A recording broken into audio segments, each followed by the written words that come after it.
Welcome, fellow Stardust. Are you ready for a scare?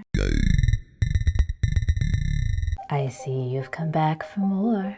If you're new here, buckle up. And thank you for joining me today. For this video, I wanted to do something a little bit different. I wanted to dive a little deeper into the Scream films and give you 10 reasons why this slasher franchise is so successful.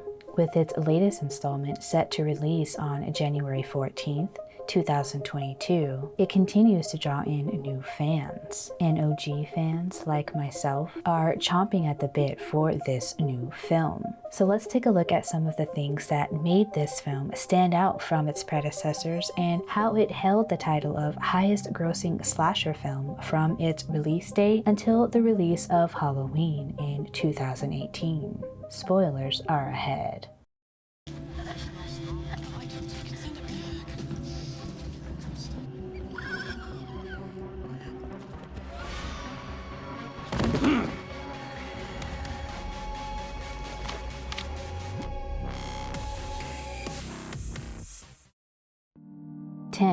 Filled a void.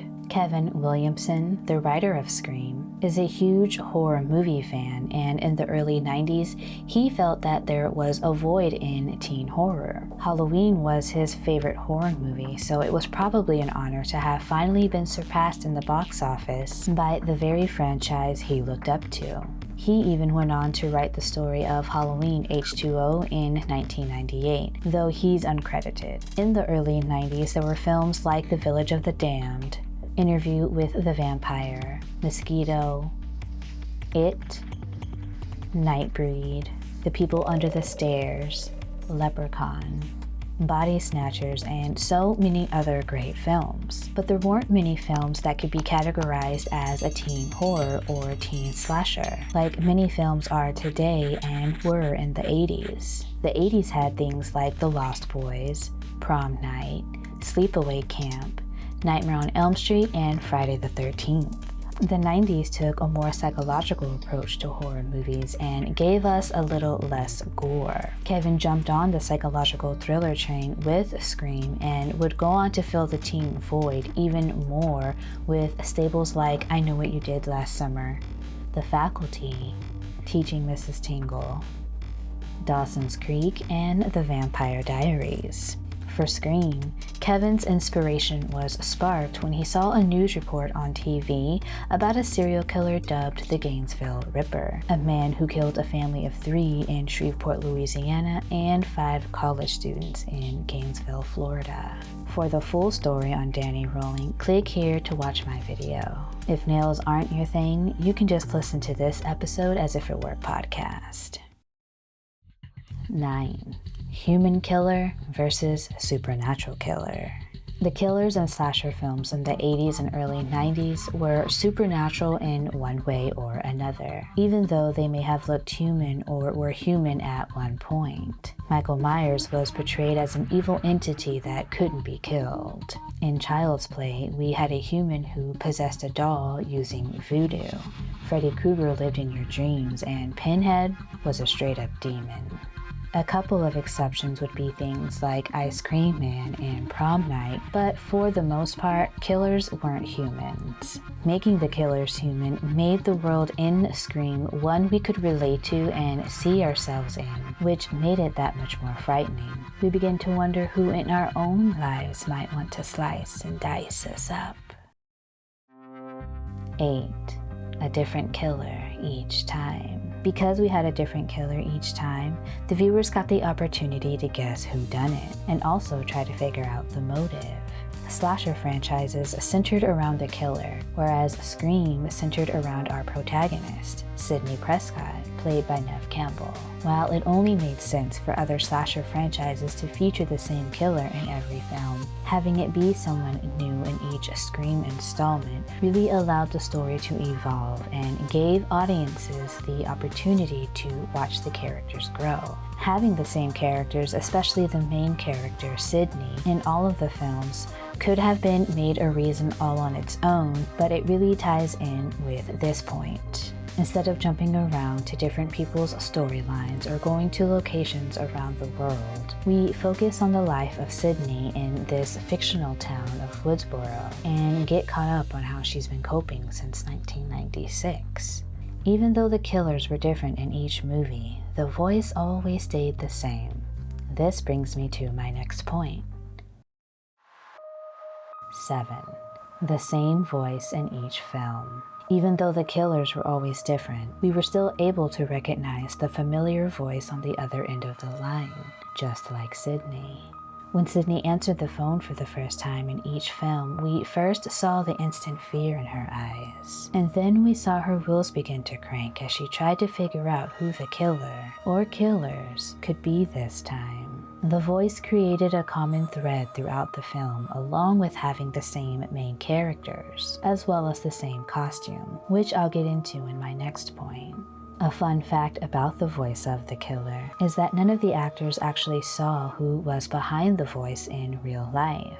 In the film, they used a voice modifier, which is why they were able to have 2 different people making the phone calls. Roger Jackson, the voice, would hide in a closet when it came time to shoot a scene with one of the actors. When the cameras were rolling, they were actually talking to each other on the phone. This helped to build a true sense of mystery and anxiousness among the actors.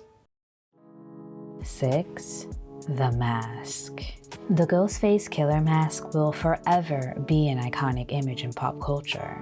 However, in pre-production, filmmakers were having a hard time coming up with the right look for the masked killer. In the script, the only description of the terrorist was Ghostface. So Greg Nicotero and Howard Berger of K&B Effects Group came up with a bunch of sketches that didn't satisfy Wes. But one day, producer Marianne Magdalena came across the mask when the crew was scouting locations.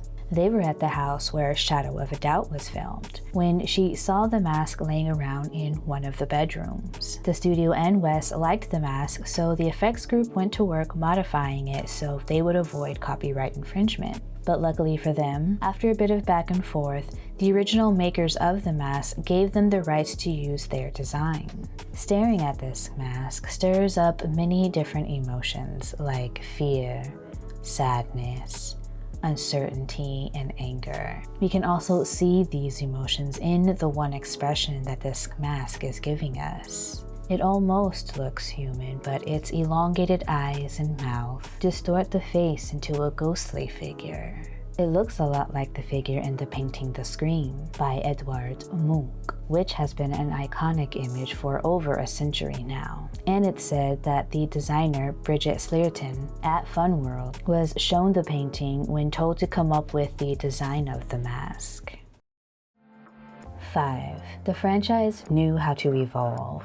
Kevin wrote this script knowing he was going to make it into a trilogy. So when Scream became a box office hit, he quickly turned his treatment for Scream 2 into a full script, and it was released the very next year in 1997. It wasn't until the mid-90s when major studios started catering to the Black demographic. In a making of video for Halloween H2O, they mentioned doing a study and finding out that horror films also appealed to us Black folks.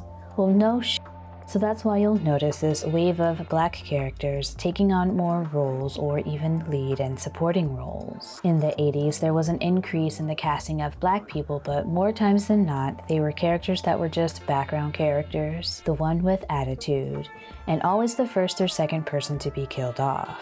With films like Candyman, Eve's Bayou, and Tales from the Hood, we started to see people of color in more prominent roles and being taken more seriously as actors. However, some of the Black stereotypical tropes still have carried on to this day. With that being said, for Scream 2, we get Omar Epps and Jada Pinkett Smith in the first scene, which is essentially an intro aiming to be just as shocking as the first, by killing off the big names at the start of the film. While it didn't have as big of an impact because most people probably figured the couple was going to die as soon as the movie started, it did send the message of, hey, we're still killing off big name actors, so it's still anything goes. In Scream 2, we also had Sydney's new best friend. Haley McDaniel, played by Elise Neal, and Gail's new cameraman, Joel, played by Dwayne Martin. In Scream 3, we had Dion Richmond playing Tyson Fox, who was playing Stu. He dies. And in Scream 4, we got Anthony Anderson playing a cop, and he dies. They also switched up the voice changer from just the one voice, Roger Jackson's voice, to the killer being able to use the device to sound like anyone else that he wanted to. This really changed the game in Scream 3, which had an awesome killer beginning as well with Cotton and his girlfriend. Wes really knew how to slowly build tension. 4. It's meta and makes fun of itself. Scream wasn't the first comedy horror film or even the first to be meta, i.e. self-referential, but it is one of the best. Before Scream, there was Return of the Living Dead, Peeping Tom, Army of Darkness, Gremlins 2, and Wes Craven's New Nightmare.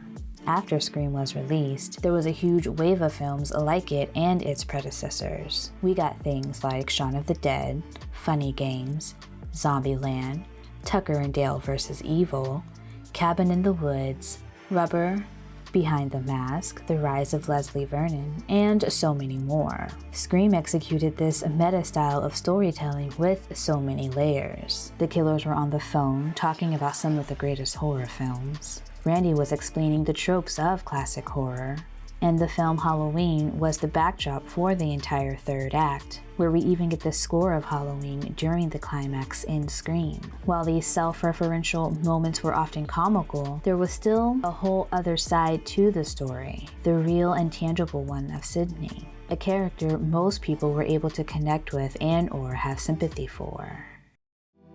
3. Drew, Neve, and David. You can throw Courtney in this mix too, but these three really just put the film over the top. Drew's literal 15 minutes was unforgettable. I'll get more into Drew's impact here in a minute, but that opening scene just set everyone up for one hell of a ride. Neve as Sidney carried herself like a capable and strong protagonist instead of a weak and helpless one. We didn't see a lot of women in lead roles, much less being the victor, so it was refreshing to see another woman added to the list of strong lead roles. And Dewey was just the cherry on top. The filmmakers initially had the role of Billy in mind for David, but he was really interested in the role of Deputy Dewey. He didn't think that, quote, a hunky guy was a good fit for him. So after thinking about it for a minute, Wes liked the idea and went with it. Dewey is the source of a lot of our comical relief.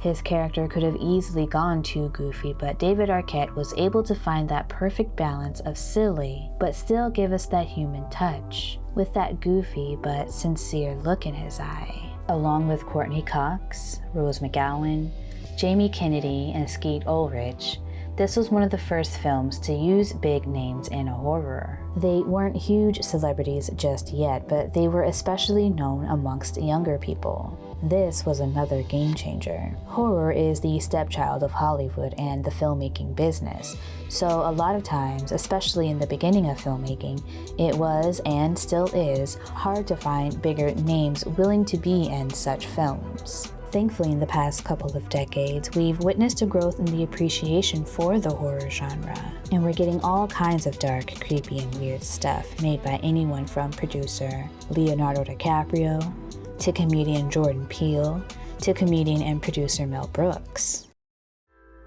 2. Wes Craven. Wes Craven at first turned down the offer to direct Scream. He had sort of drifted away from the horror genre and really didn't want to do another horror film. Kevin and the producers had considered other directors, but Kevin didn't think that they understood his vision for the movie. But Drew Barrymore became the first big name attached to the project, and Wes reconsidered his decision. On top of that, a kid had called him out and told him that he had gone soft as a director. After some consideration, he decided that he would direct another horror.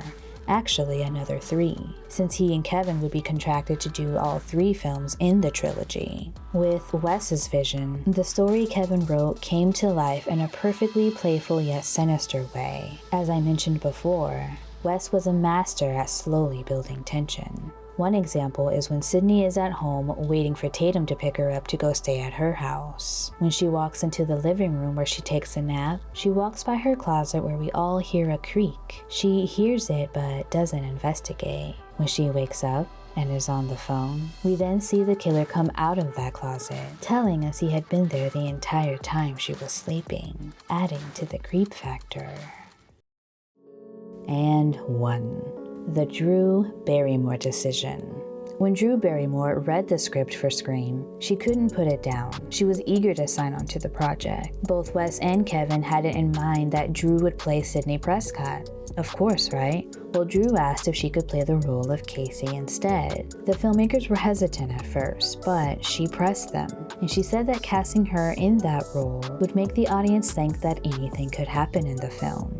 With that, she was finally able to convince them. And that 15-minute opening scene will forever have a huge impact on audiences. It was a good decision by everyone. Even if the franchise went on to be 20 films, Casey will still be who people think of, along with Sydney.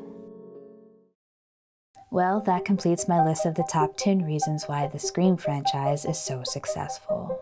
Let me know what other reasons you would add to this list in the comments, or let me know which ones you agree or disagree with. I look forward to hearing your insight. And thank you again for joining me today, fellow Stardust. I hope I see you in the next one. Peace.